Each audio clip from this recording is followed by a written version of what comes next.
Hello नमस्कार, मैं हूं दीपक और आप देख रहे हैं डीएसके टॉक्स। आइए बात करते हैं बिग बॉस 18 के कल रात के एपिसोड की और एक दिन पहले के एपिसोड की भी, जिसमें कि सदी की सबसे बड़ी वकील जूली साहिबा, तोतली जूली साहिबा जानने से पहले भी कैसे करण को कहीं ना कहीं घेरने की कोशिश करी थी। करण, आप उम्र में बड़े हैं, वो छोटी बच्ची है, वो इरिटेट हो जाती है, इरिटेट हो जाती है जब 4-5 लोग बोलते हैं। मैं आपसे कुछ बोलना चाहती थी ना, बात मुड़ गई थी, वो इरिटेट हो जाती है। लेकिन इस जूली नाम की जो वकील साहिबा हैं, इन्होंने अपनी औलाद को कुछ ज्ञान, कुछ अपब्रिंगिंग वगैरह कुछ नहीं दी कि बड़ों से कैसे बात करनी चाहिए। ना सिर्फ करण, उसने तो सलमान से भी बदतमीजी कर ली थी। हालांकि कल रात के एपिसोड में इसी लुक्की कशिश ने जो है जाने से पहले सलमान से सॉरी वगैरह बोल दी थी। तो सलमान क्या बोले कि ये सॉरी आपको उसी समय बोलनी चाहिए थी, अभी बोल के क्या फायदा जब चिड़िया चिग गई खेत। अच्छा, सलमान खान की ये जो मिमिक्री हम करते रहते हैं वर्सेस आपने देखी होगी ये अविनाश मिश्रा की मिमिक्री। अविनाश मिश्रा ऐसे तो काफ़ी अच्छी मिमिक्री करता है, लेकिन कल जो उसने सलमान की मिमिक्री करी है, मतलब उसमें मज़ा नहीं आया।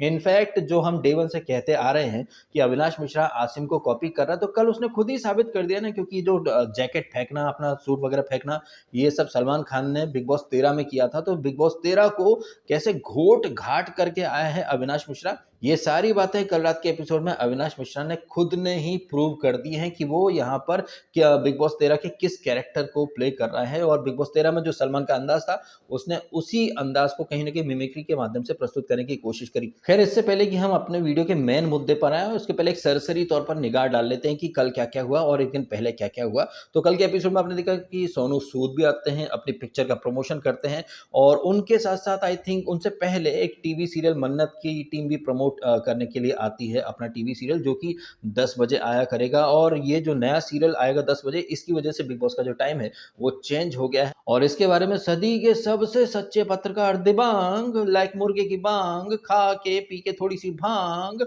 और लगाई लंबी सी छलांग और पहुंच गया बिग बॉस के मैदान में बोलने कि ब्रेकिंग न्यूज, जब बिग बॉस आया करेगा 10:30 बजे। Oh my God! वाओ! बताइए मित्रों, वो इंसान जो खुद को जर्नलिस्ट बोलता है, लेकिन जर्नलिज्म की आड़ में कैसे वो बिग बॉस के सस्ते ठुल्ले बन चुके हैं। बताइए, बिग बॉस का टाइम स्लॉट चेंज हुआ, ये ब्रेकिंग न्यूज़ है।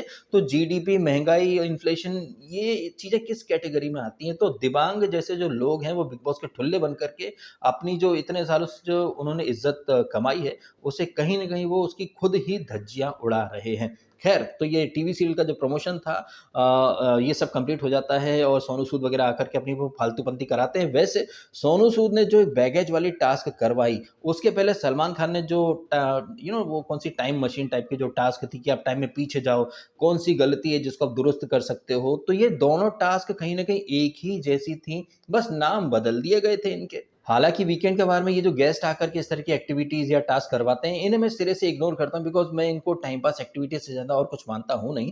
बट कल इन्हीं टाइम पास एक्टिविटीज के दौर में श्रुतिका ने कहीं न कहीं मुझे सही साबित कर दिया है। जब श्रुतिका की वजह से दिग्विजय का एलिमिनेशन हुआ था, मैंने अपने वीडियो में श्रुतिका को ही क्रिटिसाइज़ करा था।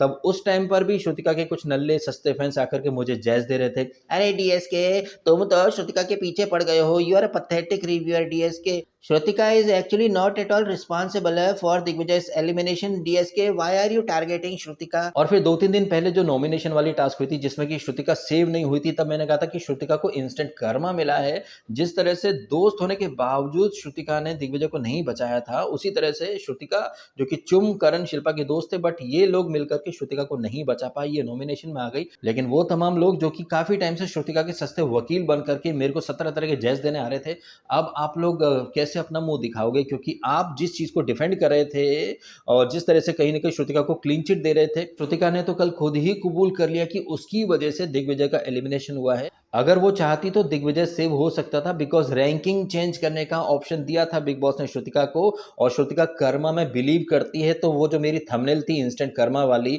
या फिर जो मैं बार बार एक पॉइंट हाईलाइट कर रहा था कि भाई दिग्विजय बच सकता था अगर श्रुतिका अपने पावर का सदुपयोग करती तो, लेकिन अंदर उस समय श्रुतिका कहीं ना कहीं उसकी मति भ्रष्ट हो गई थी, और बाहर जो फैंस है वो तो एक नंबर के चूतिए हैं ही सही।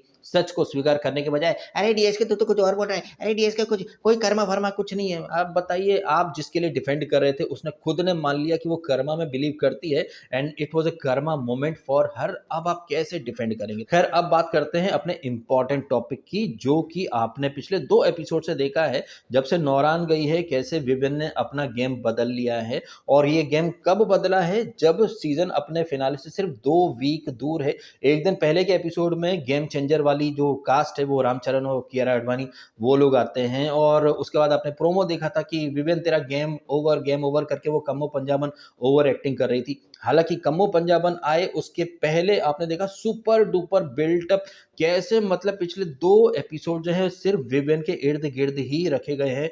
मतलब विविन को टॉक ऑफ द टाउन बनाने की भर भर के कोशिश कर रहे हैं मेकर्स। और ये विविन, जिससे कि जब अविनाश ने नॉमिनेशन में नाम डाला था, तब विविन क्या बोला था? अरे रीजन जस्टिफाइड है। उसे श्रुतिका ने, दिग्विजय ने कितनी बार उसकी आंखें खोलने की कोशिश करी कि भाई तुम्हें नॉमिनेशन में डाल दिया है अविनाश ने, तुम तो कुछ बोल ही नहीं रहे हो। तब रीजन जस्टिफाइड है, उसने बोल दिया रीजन जस्टिफाइड है। जब ये इविल ईशा तुम्हारी फोटो सेव कर सकती थी लेकिन वो खुद रुक गई, तब भी अरे इट्स ओके, रीजन जस्टिफाइड है, रीजन जस्टिफाइड है। तब तक सारे रीजन जस्टिफाइड थे। दिग्विजय और श्रुतिका तुम्हारी आंखें खोलने की कोशिश कर रहे थे, तब तुम्हें भाई वो गलत लग रहे थे। बट वही चीजें कम्मो पंजाबन बोल जाए, वही चीजें नौरान बोल जाए, या वही चीजें सलमान बोल जाए, तो हाँ सर आप बोल रहे हैं, आपने सही बोला सर, मेरे को कॉन्फ्रेंट करना था, ए मिश्रा मेरे को तेरे से बात करनी है, ए ईशा तू आ तेरे से बात करनी है, ये वो। इन तमाम चीजों से एक ही चीज हाईलाइट होती है कि विपिन डिसेना नेक्स्ट लेवल का स्पाइनलेस क्रीचर है, लंगड़ा घोड़ा, या ये कहें घोड़ा भी नहीं गधा है। बट इस गधेड़े को घोड़ा बना करके विनर बनाने के लिए कैसे कैसे हथकंडे मेकर्स अपना रहे हैं, ये आपने पिछले 2 एपिसोड में देखे हैं। एंड आई थिंक कि शायद आप भी मेरी बात से अग्री करेंगे कि विविन डिसेना खुद साबित कर रहा है कि वो बिग बॉस के 400 साल के इतिहास का सबसे नूबड़ा कंटेस्टेंट है, जो कि स्पून फीडिंग या फिर गाइडेंस या फिर ट्यूशन के बगैर कुछ भी नहीं कर सकता। और ऐसे नूबड़े को विनर बनाने के लिए मतलब आप देख लीजिए क्या से क्या कर रहे हैं मेकर्स। हालांकि उनकी मजबूरी है मेकर्स की, क्योंकि मेकर्स कॉन्ट्रैक्ट में बंधे हैं ना। और जैसा कि विविन डिसेना खुद अपने मुंह से बोल चुका है कई बार कि वो तो एक्सक्लूसिविटी चाहता है, मेरे सामने ब्लैंक पेपर रख दिए जाते थे, ब्लैंक चेक मुझे दिए जाते थे, मैं तो कॉन्ट्रैक्ट भी अपने हिसाब से ही डिजाइन करवाता हूँ, बनवाता हूँ, कंडीशंस क्लॉज वगैरह सब मेरे अकॉर्डिंग ही होते हैं। तो ये कॉन्ट्रैक्ट की बातें हैं, एक्सक्लूसिविटी वाली बातें हैं, और लॉयल्टी वाली बातें, होम ग्राउंड वाली बातें, लाडला हूँ, 8 साल बाद आया हूँ, कुछ तो लेकर के जाऊंगा। हालांकि आया हूँ कुछ तो लेकर के जाऊंगा, ये चीज विवियन नहीं बोलता, ये तो मैं फ्लो में बोल देता हूँ। लेकिन जैसे कि मतलब सीजन के स्टार्ट से मैंने कहा था कि चुबीना इसकी को एक्टर थी, वो बन गई विनर, वैसे ही विवियन को विनर बनाने के लिए मेकर साम दाम दंड भेद हर पैतरा इस्तेमाल करेंगे। और जैसे बिग बॉस 12 का जो सीजन था वो श्रीशांत ने रन करा था, उन्हें ट्रॉफी नहीं मिली। बिग बॉस 16 में शिव ठाकरे ने जी जान लगा दी थी, बट कैसे वो टॉप 2 में ही रह जाता है और नल्ला सा एमसी स्टैन छपरी वो ट्रॉफी ले जाता है। हु बहू वही वाला हथकंडा अगर आपको इस बार फिर से देखने को मिल जाए तो शॉकिंग, रॉकिंग, फॉकिंग, मॉकिंग, इस तरह के जैज मत दीजिएगा। आपको पहले से पहले ही एक हिंट मिल चुकी है कि करणवीर मेहरा के साथ शायद वो सब होगा जो श्रीशांत या फिर शिव ठाकरे के साथ हुआ है। तो जितने करणवीर मेहरा फैंस है, अभी से कहीं ना कहीं मेंटली प्रिपेयर हो जाइए, क्योंकि जैसे कि परंपरा प्रतिष्ठा अनुशासन बना रखा है मेकर्स ने। ये परंपरा प्रतिष्ठा अनुशासन ये है कि वो बंदा जो कि आपका फिक्स्ड विनर है, उसके रास्ते में जितने कांटे हैं उन्हें हटाओ। ऐसा कंटेस्टेंट जो आपके लाडले, आपके फेवरेट जो फिक्स्ड विनर है, उससे लाख गुना बेहतर हो तो भाई सबसे पहले उसे जलील करो, उसे डिमोटिवेट करो, ह्यूमिलिएट करो, और जनता के हाथों में पावर होती है ऐसा जैज देकर घर वालों से नल्ली सी एक प्रक्रिया करवा कर उसे निकलवा दो, जैसे कि दिग्विजय को निकाल दिया। उसी तरह से आपने देखा कि कल रात के एपिसोड में करण फुटेज का भूखा है, ये जो एक्टिविटी वगैरह करवाई गई, कहीं ना कहीं करण को फिर से जलील करने की निंजा टेक्निक आपने देखी, और करण को नीचे गिरा करके कैसे ये लाडले को ऊपर उठाना चाह रहे हैं। ये इस तरह के हथकंडे आपने कईयों बार देखे हैं। और कल भी आपने देखा ये लोग कह रहे हैं कि करण जबरदस्ती में मुद्दे में कूदता है, जब वो नहीं कूदे तो सलमान खुद बोलते थे भाई तुम तो कोने में बैठे रहते हो, कॉन्फ्रेंट नहीं करते हो, फ्रंट फुट पर नहीं आते हो। जब फ्रंट फुट पर आने लगा तो भाई ये फुटेज का भूखा है। इनफैक्ट आपने वो देखा, वो बुल बदन, वो बुल के ऊपर बिठा करके चक्कर खिला करके गिरा ना, वहां पर भी करण को गिरा दिया। फिर ये गिरी हुई लड़की लुक्खी की बच्ची बोलती है करण और कितना गिरोगे अभी हरामखोर, तेरे से ज़्यादा कोई नहीं गिर सकता, तो सलमान ने वहाँ पर काउंटर भी नहीं करा लुक्खी की बच्ची को, तो ऐसे लीचड़ों के हाथों भी करण को ज़लील करवाया जा रहा है। और हर किसी ने, चाहे वो ईशा हो, अविनाश जिसने कि कंगना रनावत के सामने करण को बोला था कि करण विनर बनने लायक है, लेकिन जस्ट बिकॉज़ कि नौरान आकर के चाबी भर गई है, तो लाडले को अब क्या डिमांड वो कर रहा है, हर चीज़ माँग रहा है। तो ये अविनाश बोलता है कि मैं करण को नहीं, मैं तो विवेक को विनर बनता हुआ देखना चाहता हूँ। ये ईशा बोलती है मैंने इनकी फ़ोटो नहीं सेव कर पाई, तो मैं उस चीज़ को, मेमोरी को मिटाना चाहती हूँ। तो कैसे आप देखें, सारी चीज़ें विवेन के फ़ेवर में करने की एक मुहिम शुरू कर रखी है मेकर्स ने। अब आप देखिए मित्रों, सलमान खान का दोगलापन, जब दिग्विजय बोलता था कि सर ये नंबर गेम है, मैं यहाँ रिश्ते बनाने नहीं आया हूँ, ट्रॉफी एक को ही मिलेगी, तब तो दिग्विजय, ये रिश्तों का शो है, यहाँ पर रिश्ते ही काम आते हैं, ये नंबर गेम तो बिल्कुल भी नहीं है, आप इतने सेल्फिश कैसे हो सकते हो।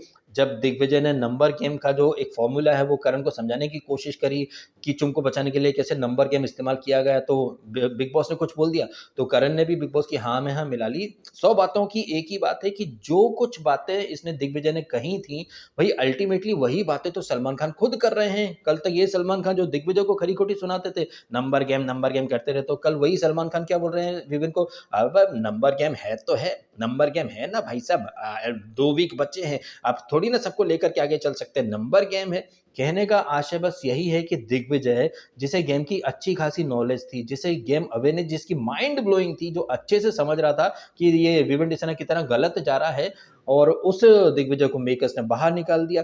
और बाद में बिग बॉस बोला क्या था कि वोटों के अकॉर्डिंग तो आप टॉप 5 में थे, लेकिन घर वालों ने निकाल दिया। अब इन चीज़ों से तो एक चीज़ ऑलरेडी एस्टैब्लिश हो चुकी थी कि दिग्विजय जो था वो विवेन डिसना के लिए एक थ्रेट बन चुका था, क्योंकि वोट के बेसिस पर तो उसे निकाला नहीं जा सकता था, और ये जो नोबड़ा है विवेन, ये तो किसी लायक है ही नहीं। अब विवेन हो और उसके साथ-साथ लाडली ईशा, उसे भी टॉप 5 में लेकर के आना है, तो कैसे कुछ डिज़र्विंग लोगों को निकाल करके कतई नॉन डिज़र्विंग नेपोटिज़्म की जो औलादें हैं, उन्हें ज़बरदस्ती में टॉप 5 में ठूँसा जा रहा है, ये आप एक बार फिर से देख रहे हैं। कलर्स की जो नेपोटिज़्म की औलादें हैं, ये लाडला और लाडली, इनसे हट करके अब हम आ जाते हैं चाहत पांडे के ऊपर। जिस तरह से चाहत पांडे को कल एक्सपोज़ और ज़लील और ह्यूमिलिएट करने की कोशिश करी है सलमान खान ने, ये एक्सपेक्टेड ही था। जब वो चाहत पांडे की मम्मी आई थी और जो जिस तरह से मेकर्स को एक्सपोज़ कर गई थी, अपने उस वीडियो में मैंने कहा भी था कि अब मेकर्स ना चाहत के पीछे पड़ जाएँगे, व्यक्तिगत दुश्मनी है, बदला तो हम लेकर के रहेंगे। तो कैसे बदला लेने के लिए चाहत को इन्होंने ज़लील करा। हालाँकि इसका पूरा क्रेडिट चाहत की मम्मी को ही जाता है। आप आई थी एक मेहमान बन के, तो मेहमान की एक मर्यादा होती है। लेकिन कैसे चाहत पांडे की मम्मी ने मर्यादा को तार-तार करके रख दिया। अच्छा, इसी पॉइंट को आगे बढ़ाते हुए एक पॉइंट और यहाँ पर मैं हाइलाइट करना चाहूँगा। जब से वो कशिश की मम्मी जूली ने आकर के करण से कुछ तू-तू मैं आर्गुमेंट टाइप का किया था, तो बहुत सारे लोग कह रहे थे कि करण ने गलत करा है, वो किसी की मम्मी है, तो मम्मी है तो मम्मी बन कर के आए ना। आप को-कंटेस्टेंट बन करके आ रहे हो, जैसे कि सलमान ने बोला कि कुछ फैमिली मेंबर्स तो ज़बरदस्त बैटिंग कर रहे थे, जैसे कि नौरा ने विवेन के लिए बैटिंग करी है और चाहत की मम्मी ने चाहत के लिए बैटिंग करी है। तो अगर आप एक पेरेंट्स हो, तो पेरेंट की तरह बिहेव करो ना। लेकिन कैसे चाहत की मम्मी या नौरान या कशिश की मम्मी तो एकदम कंटेस्टेंट की तरह बिहेव कर रहे थे। तो भाई सीधी-सी बात है, आप कंटेस्टेंट की तरह बिहेव करोगे तो सामने वाला भी आपको कंटेस्टेंट ही मानेगा, तो करण यहाँ पर गलत कैसे हो सकता है? और सबसे बड़ी बात तो ये है कि मर्यादा का पालन उन्हें करना चाहिए था। आप मेहमान बन के आए हो, आप मेहमान की तरह बिहेव करते, लेकिन चाहत की मम्मी ने तो अविनाश को मंदिर का घंटा बना करके रख दिया था, हर कोने में उसे बजा रही थी। बाद में वो कशिश की मम्मी भी आती है, उनकी आंखों के सामने ये गर्दुल्ली साली ये है कशिश, ये इसको केवी को हरामी बोलती है, साला बोलती है। तो तुम अपनी औलाद को तो कुछ नहीं समझा रहे हो, दूसरे पर चढ़ रहे हो कि वो इरिटेट हो जाती है, वो इरिटेट हो जाती है, छोटी है तो समझ, छोटी है तो फिर लेके जाओ डायपर पहनाओ उसको। खुद उसको सिखाए नहीं संस्कार कि बड़ों से कैसे बात करना है, लेकिन छोटी है, छोटी छोटी मक्कार कहीं थप्पड़ मारती ना बचपन में तो चुन निकल जाते, छोटा छोटी। जैसे कशिश की मम्मी एकदम बैड पेरेंटिंग, घटिया पेरेंटिंग का एक एग्जाम्पल सेट करके गई थी, उसी तरह से चाहत पांडे की मम्मी, उन्होंने बता दिया कि उनके अंदर कोई मतलब मैनर्स, एटिकेट्स, बिहेव कैसे करना है, ऐसा उनके अंदर कुछ भी नहीं है। बेलगाम घोड़े की तरह उन्होंने जो मुंह में बक दिया। अब उसका नतीजा जो है वो चाहत भुगत रही है। और जिस तरह से आज के एपिसोड में नॉमिनेशन टास्क होगी, कुछ खबरों ने एक रिपोर्ट दी है कि 3 टीमें बनाई हैं, वो टाइम काउंट करने वाली एक्टिविटी हो रही है, टास्क हो रही है। 3 टीमें बनी हैं, 2 ग्रुप है ना, जैसे केवी का ग्रुप है, विवियन का ग्रुप है और कुछ 3 पुरानी इंडिविजुअल्स हैं, चाहत, ये श्रुतिका और ये क्या बोलते हैं इसको, रजत। तो मुझे लग रहा है कि श्रुतिका और चाहत को बाहर निकालने की निंजा टेक्निक आज से शुरू करेगा बिग बॉस। एंड जैसे कि प्रोमो में बिग बॉस खुद कह रहा है कि पीछे बैठ कर के गिनना अलाउड नहीं था, लेकिन आप लोगों ने गिना है, तो बिग बॉस कैसे ये सारी चीज़ें इम्प्लीमेंट करेगा, एग्जीक्यूट करेगा, ये हम देखेंगे आज रात के एपिसोड से। बट जो चीज़ हमने 2-3 दिन पहले के एपिसोड में देखी थी, चाहत पांडे की मम्मी के ब्लंडर, उनके कर्मों का कर्म दंड कल चाहत पांडे को मिला है। और चाहत पांडे कैसी फेक है, मतलब शो के अंदर बड़ी आज्ञाकारी संस्कारी बनी फिर रही है, लेकिन किसी और के साथ 5 साल से रिलेशनशिप में है। और ये चाहत पांडे जो कि अंदर यानी बिग बॉस के घर में बड़ी ही सुशील सुकन्या की तरह बिहेव कर रही है, सिर्फ सलवार सूट में रहती है, कोई वेस्टर्न ड्रेसेस आउटफिट में आपने देखा नहीं है। बट यही चाहत पांडे बाहर आप देखें कभी पूल साइड मतलब छोटे कपड़ों में है, डांस कर रही है, तो ये कितनी फेक है। और जैसे कि मैं पहले ही कह चुका हूं कि चाहत पांडे को आम आदमी पार्टी ने टिकट दिया है। आम आदमी पार्टी मतलब झूठ, नौटंकी और मक्कारी का दूसरा नाम। तो ऐसी पार्टी में चाहत पांडे को एंट्री मिली है, तो कुछ ना कुछ तो देखा ही होगा ना उनकी पार्टी के क्राइटेरियाज के अकॉर्डिंग। इनकी मम्मी बोलेंगे कि किसी अंधे से बांध देंगे तो बंध जाएगी, तो आप भी यही हैं, हम भी यही हैं। आने वाले टाइम में हम सब ये चीजें देख ही लेंगे कि किस अंधे गूंगे बहरे से इन्हें बांधा गया है वर्सेस किस बिजनेसमैन या किसी फेमस पर्सनैलिटी से इनका रिश्ता तय हुआ है। ये सब आपको आने वाले टाइम में समय तो खैर बता ही देगा। खैर इसी दौरान आपने देखा कि घर से हो जाता है कशिश कपूर उर्फ जूली की मूली का एलिमिनेशन। मेरा तो ये मानना है कि जिस समय जूली गई थी ना घर से बाहर, उसी समय उसकी मूली को भी बाहर फेंक देते तो ज्यादा बेहतर रहता। इधर ये मूली उर्फ कशिश का एलिमिनेशन होता है, उसके बाद आप देखते हैं कि चाहत जो है वो विविन से पैचअप पैचअप खेल रही है कि आप दिल के अच्छे हैं, लोग आपके साथ गेम खेले हैं, क्योंकि कम्मो पंजाबन और नौरान ने कशिश और कशिश नहीं, ईशा और अविनाश को जिस तरह से जलील करा है, एक्सपोज करा है, उसके बाद से विवेन कुछ अलग ही लेवल पर अपने गेम को लेकर के जा रहा है। वो विवेन जो कि उस टाइम तक तो अरे इट्स ओके, रीजन जस्टिफाइड है, ठीक है कोई बात नहीं, अब कैसे कैसे वो कॉन्फ्रंट कर रहा है। इनफैक्ट करण को इसने, अविनाश ने बोल दिया था ना कि करण मेरी नजर में विनर बनने लायक है, तो भाई तुमने ऐसा क्यों करा, चलो अपनी गलती को सुधारो। तो कैसे विवेन हर चीज डिमांड कर रहा है। मतलब ये बात मैंने पहले भी कही है कि बिन मांगे मोती मिले, मांगे मिले ना भीख। और करण ने भी यही बात कही थी कि भाई मेरे को एक्सक्लूसिविटी मिली है, तूने डिमांड करी है। तो वो विवेन डेसना जो कि एक एक चीज डिमांड करा, मिश्रा तूने ये क्यों नहीं करा, ईशा तूने मेरी फोटो वगैरह क्यों नहीं आगे पहुंचाई। हालांकि अपनी गलती को वो सुधारने की कोशिश कर रहे हैं वो टाइम मशीन वाली टास्क के दौरान, बट एक चीज इस्टेब्लिश होती है कि विवेन हर चीज डिमांड कर रहा है। तो क्या हम ये नहीं मान सकते कि ये विवेन जो कि अंदर हर चीज डिमांड कर रहा है, उसी तरह से इसने अथॉरिटी के साथ बोला होगा मेकर्स को कि मैं आ रहा हूं तो मेरे को एक्सक्लूसिविटी वाला कॉन्ट्रैक्ट चाहिए, चाहे कुछ भी हो, मेरी 8-10 वीक तक बैशिंग नहीं होगी, और भले ही मेरा गेम कितना नुबड़ा हो, बाकी लोगों का गेम कितना ही अच्छा हो, भले ही कोई और कितना ही डिजर्विंग हो, लेकिन मैं आपको लड़ रहा हूं तो मेरे को एक्सक्लूसिविटी वाला कॉन्ट्रैक्ट चाहिए, मेरे को हर चीज अपने फेवर में चाहिए। तो क्या पता ये एक्सक्लूसिविटी वाले जैस देकर के उसने कॉन्ट्रैक्ट में लिखवा लिया हो विनर वाले कॉलम में अपना नाम पहले से ही, और 100 दिन तक टाइम पास कैसे क्या करना है ये तो मेकर्स अच्छे से जानते ही हैं। आप बताइएगा कमेंट करके, जिस तरह से ये कॉन्ट्रैक्ट एक्सक्लूसिविटी की बातें उठी हैं, जिस तरह से कम्मो पंजाबन अंदर आकर के बड़ी जैस दे रही थी, लेकिन बाहर सोशल मीडिया पर ट्वीट करती है कि वो तो विवेन को और ज्यादा गाइडेंस वगैरह देकर के आई। तो कैसे एक रिवर्स साइकोलॉजी खेली है मेकर्स ने। हमें दिखाया गया है कि इसका गेम ओवर हो चुका है, बट एक्चुअली में गेम चेंजर मोमेंट यही है, यहाँ से उसका गेम ओवर नहीं, गेम ऑन होने वाला है, ये आपको अच्छे से पता चल चुका है। या फिर इस चीज़ को आप ऐसे भी समझ सकते हैं कि वो गधा जो ग्रैंड प्रीमियर में सलमान खान लेकर के आए थे स्टेज के ऊपर, वो गधा कोई और नहीं था, वो गधा विवेन डेसना ही है। कैसे स्नूबड़े गधे को मतलब इतना सारा चारा घास पानी सब खिला खिला करके घोड़ा बनाने के मिशन में ये लोग लग चुके हैं। तो कल के एपिसोड में ये जो गधे को, गधे रूपी लाडले को आगे बढ़ाने के लिए जो लाडला जिताओ योजना शुरू करी मेकर्स ने, ये आपने अच्छे से देख ली। इस लाडला जिताओ योजना के बारे में जो भी है आपकी टीका टिप्पणी कमेंट करके अवश्य बताइएगा। फिलहाल आपने समय निकाला, वीडियो देखा, आपका बहुत बहुत धन्यवाद। Thank you so much.